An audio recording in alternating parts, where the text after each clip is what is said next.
ఆంధ్రప్రదేశ్లో industrial ఇన్వెస్ట్మెంట్స్లో game change కానుంది. అనకాపల్లి జిల్లాలో Arcelor Mittal, Nippon steel joint venture integrated steel plant ఏర్పాటు ప్రక్రియ వేగవంతమైంది. అయితే విశాఖ ఉక్కు భవితవ్యం ఎటూ తేల్చకుండా కార్పొరేట్ సంస్థలకు రెడ్ కార్పెట్ వేయడంపై విమర్శలు వస్తున్నాయి. పారిశ్రామిక ప్రగతి పథంలో ఉమ్మడి విశాఖ జిల్లాకు అతిపెద్ద బూస్టప్ లభించింది. ఫార్మా, మేజర్ ఇండస్ట్రీస్ హబ్గా ఉన్న తీర ప్రాంతంలో తొలి ఇంటిగ్రేటెడ్ ప్రైవేట్ స్టీల్ ప్లాంట్ ఏర్పాటుకు లైన్ క్లియర్ అయింది. ఉక్కు రంగంలో big player Arcelor Mittal group పెట్టుబడులకు రాష్ట్ర ప్రభుత్వం ఆమోదం లభించింది. జపాన్కు చెందిన Nippon steel, Arcelor Mittal joint venture కింద 1,47,122 కోట్ల భారీ ఇన్వెస్ట్మెంట్తో 2 దశల్లో ఈ స్టీల్ ప్లాంట్ నిర్మాణం జరుగుతుంది.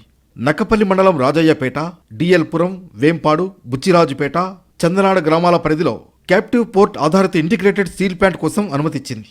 2029 జనవరి నాటికి తొలి దశ, 2033 నాటికి రెండో దశగా చేపట్టనున్న ఈ ప్రాజెక్ట్ ద్వారా 61,000 మందికి ఉద్యోగాలు, ఉపాధి అవకాశాలు లభిస్తాయని అంచనా. చంద్రబాబు నాయుడు గారు ఆధ్వర్యంలో ఇక్కడ అనంతగారు నియోజకవర్గంలో మరి నక్కపల్లి మండలంలో రాజీపేట, డిఎల్పురం, వేంపాడు పరిసర ప్రాంతాల్లో సుమారుగా 2,200 ఎకరాల్లో ఒక స్టీల్ ప్లాంట్ ఏర్పాటు చేయబోతుందని చెప్పి గతంలో తెలియజేయడం జరిగింది. ఆర్సిలర్ మిట్టల్ అనే కంపెనీ నక్కపల్లి మండలంలో ఒక భారీ స్టీల్ ప్లాంట్ ఇక్కడ ఏర్పాటు చేసి ఈ ప్రాంతంలో నిరుద్యోగ సమస్యని పూర్తిగా తొలగించడం కొరకు మిట్టల్ స్టీల్ ప్లాంట్ ఏర్పాటు కోసం ప్రభుత్వం చూపిస్తున్న చొరవను రాజకీయ పార్టీలు తప్పుపడుతున్నాయి. విశాఖ స్టీల్ ప్లాంట్ ప్రైవేటీకరణను వ్యతిరేకిస్తున్న ప్రభుత్వం ఆ దిశగా కేంద్రం నుంచి ప్రకటన చేయించాల్సింది పోయి ప్రైవేట్ స్టీల్ ప్లాంట్ను ఆహ్వానించడం ఏంటని ప్రశ్నిస్తున్నాయి.